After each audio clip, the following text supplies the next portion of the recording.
Now, I want to put it two ways.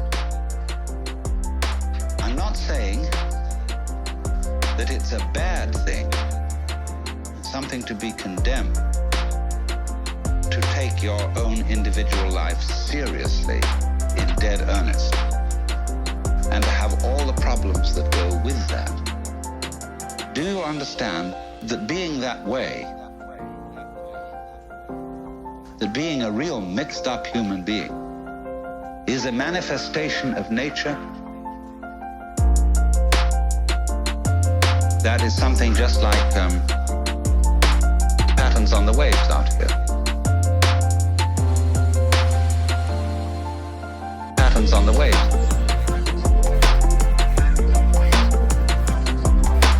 Patterns on the waves.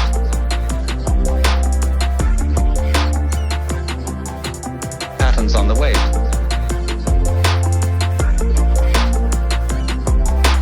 Patterns on the waves.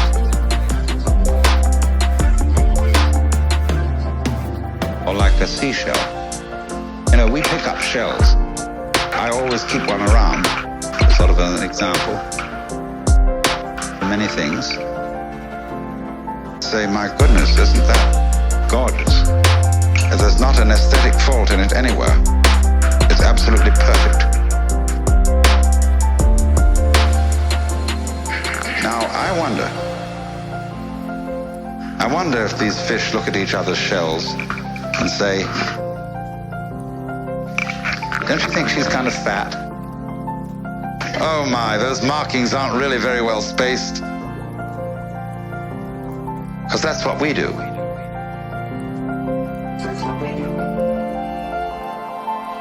Patterns on the wave.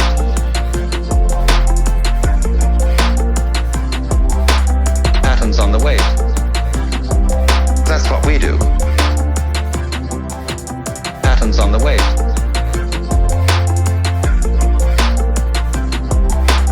Patterns on the wave.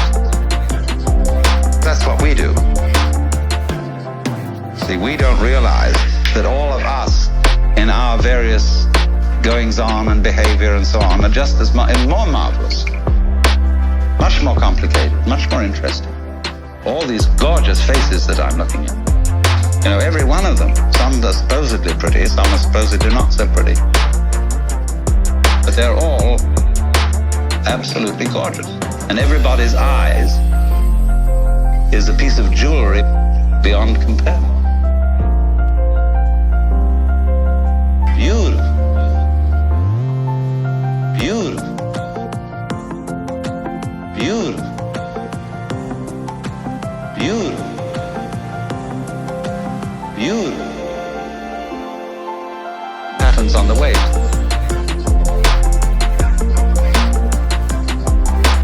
Patterns on the wave. That's what we do. Patterns on the wave.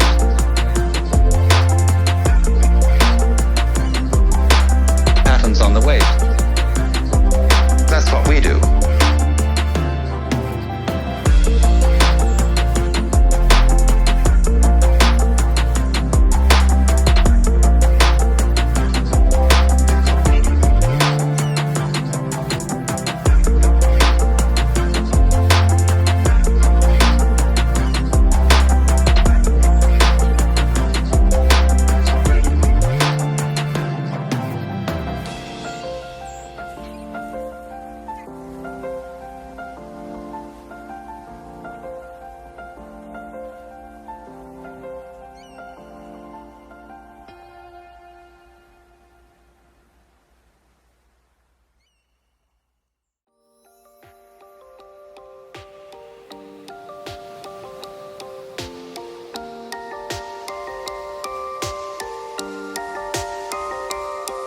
There's a myth.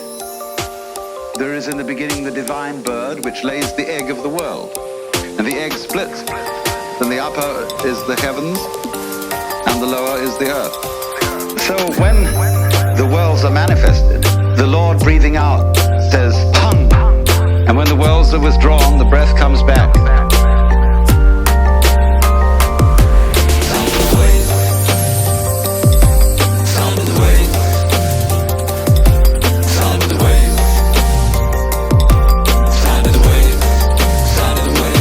But if you say hung, sa, hung, sa, hung, sa, hung, it becomes sa, hung, sa,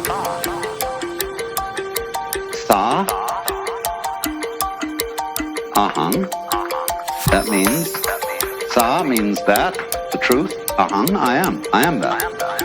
Imagine when we get to the final moment in which the world is blown up. Imagine the countdown. This is the end. Somebody's pushed the button.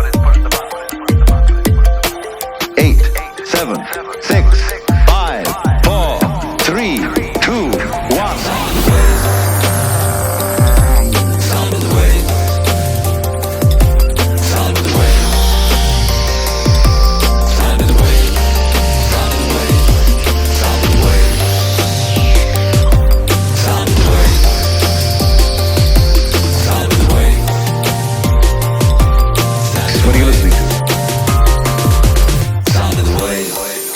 And you can sit and listen to the little waves on the seashore.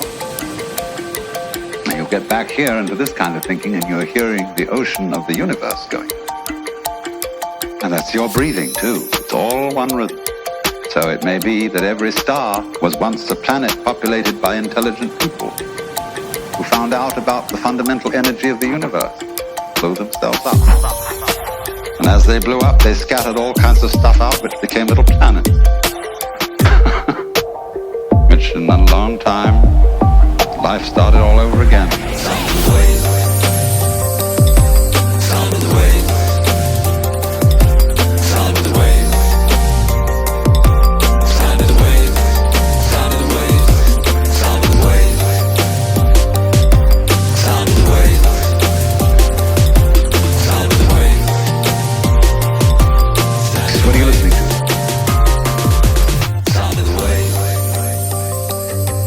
Sound of the waves. Sound of the waves. What are you listening to? Sound of the waves. Sound of the waves. Sound of the waves.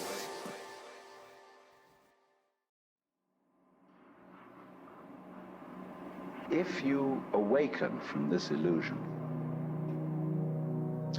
and you understand that black implies white, self implies other, life implies death, or shall I say, death implies life, you can feel yourself not as a stranger in the world, not as something here on probation, not as something that has arrived here by fluke, but you can begin to feel your own existence as absolutely fundamental. What you are basically, deep, deep down, far, far in, is simply the fabric and structure of existence itself. So, say in Hindu mythology, they say that the world is the drama of God. God is not something in Hindu mythology with a white beard that sits on a throne and that has royal prerogatives. God in Indian mythology is the self, Satchidananda, which means Sat, that which is, Chit, that which is consciousness, that which is Ananda is bliss. And in other words, what exists, reality itself, is gorgeous. It is the plenum, the fullness of total joy. Wow-wee. And all those stars, if you look out in the sky, is a firework display like you see on the 4th of July, which is a great occasion for celebration. The universe is a celebration. It is a fireworks show to celebrate that existence is. Wow-wee. And then they say, but however, there's no point just in sustaining bliss. Let's suppose that you were able every night to dream any dream you wanted to dream. And that you could, for example, have the power within one night to dream 75 years of time, or any length of time you wanted to have. And you would naturally, as you began on this adventure of dreams, you would fulfill all your wishes. You would have every kind of pleasure you could conceive. And after several nights of 75 years of total pleasure each, you would say, well, that was pretty great. But now let's have a surprise. Let's have a dream which isn't under control. Well, something is going to happen to me that I don't know what it's going to be. And you would dig that and come out of that and say, wow, that was a close shave, wasn't it? And then you would get more and more adventurous, and you would make further and further out gambles as to what you would dream. And finally, you would dream where you are now.